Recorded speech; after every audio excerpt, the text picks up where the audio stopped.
Malagasy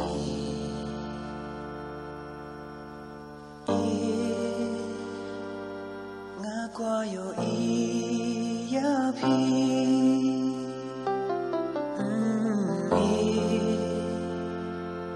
kam tibale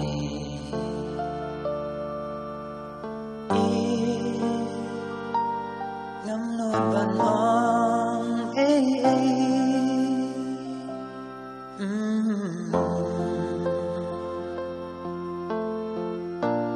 Mila batsmi tang ya pi ngakan ma Pasay klama pi kadai kari kla Bandan hajan jong pi ngas ngok wen Ray balay ngam